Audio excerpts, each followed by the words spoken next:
एक बड़ी खबर आ रही है, उसका रुख कर लेते हैं। बड़ी खबर यह है कि 1 जून की बैठक को लेकर तेजस्वी यादव ने भी कंफर्म कर दिया है कि वो बैठक में शामिल होंगे। 1 जून की बैठक में वो जाएंगे। उन्होंने कहा कि हम लोग अच्छे मार्जिन से जीत रहे हैं। सुन लेते हैं क्या कहा उन्होंने। अच्छे मार्जिन से हर जगह चुनाव जीत रहे हैं, जो फीडबैक आ रहा है। और इस बार इंडिया गठबंधन की सरकार बनने जा रही है। हम लोग पूरे निश्चिंत हैं और पूरे जनता का साथ आशीर्वाद सब मिल रहा है। आप बैठक है, बैठक में जाएंगे क्या सर? बैठक हाँ भाई, क्यों नहीं जाएंगे।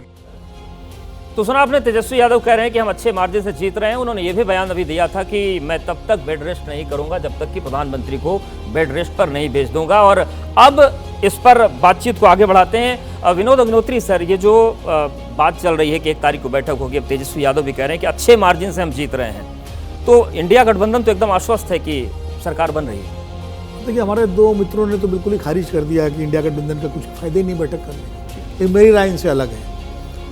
हर दल को जब तक नतीजे नहीं आ जाते हैं, हर दल को, हर गठबंधन को अधिकार है ये दावा करने का, ये मानने का कि उसकी जीत हो रही है। 1983 का विश्व कप याद कीजिए, सब ने वेस्ट इंडीज की टीम की जीत की भविष्यवाणियां की थी जी, लेकिन कपिल देव के नेतृत्व में भारतीय टीम जीत गई थी। 2004 में भी ऐसे ही हुआ था। अब इस बार ऐसा होगा कि नहीं होगा ये मैं नहीं कह सकता। चुनाव है, उसके नतीजे 4 जून को आएंगे, लेकिन उसके पहले चाक चौबंद तैयारी करना ये हर गठबंधन का कर्तव्य है। क्योंकि एनडीए में बीजेपी ही सब कुछ है जी। वहाँ एनडीए के नाम पर तो भारतीय जनता पार्टी है, बाकी तो सब उनके साथ नाव में तैरने वाले लोग हैं जी। इंडिया गठबंधन क्या है? ये नेताओं का गठबंधन है जी। ये नेता आधारित गठबंधन नहीं है। इसमें हर नेता जो है उसकी अपनी हैसियत है, अपनी ताकत है, अपना प्रभाव है। तो इसलिए उसमें सबकी बात सुनने के बाद ही कोई सामूहिक फैसला होगा और जिम्मेदारियां दी जाएंगी एक दूसरे को। कोशिश ये होगी 2-4 जून को रिजल्ट आए, और रिजल्ट अगर अपेक्षित रिजल्ट आते हैं जैसा कि इंडिया गठबंधन वाले सोच रहे हैं जी, तो कौन नेता होगा, इस पर भी कुछ प्रारंभिक चर्चा हो सकती है।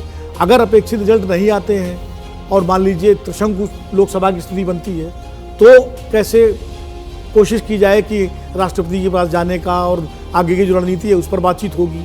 और अगर मान लीजिए एकदम से एक तरफा बहुमत मिल जाता है एनडीए को, बीजेपी को, तो उसके बाद विपक्ष में की भूमिका में कौन रहेगा कौन नहीं रहेगा, इस पर शायद चर्चा होगी या नहीं होगी। ये तो बात की बात है। 3 संभावनाएं हैं, यानी कि हर तरह की बातचीत हो सकती है। हर तरह की संभावनाओं पर चर्चा हो रही है और कोई भी स्थिति आए तो उससे अच्छे से निपट पाए, ये कोशिश है।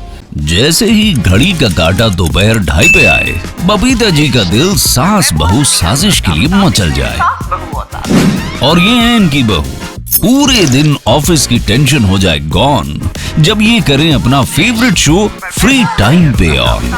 इनकी तरह आप भी देखिए अपना फेवरेट शो अपने टाइम पर और डाउनलोड कीजिए एबीपी लाइव ऐप अपने स्मार्ट टीवी पर।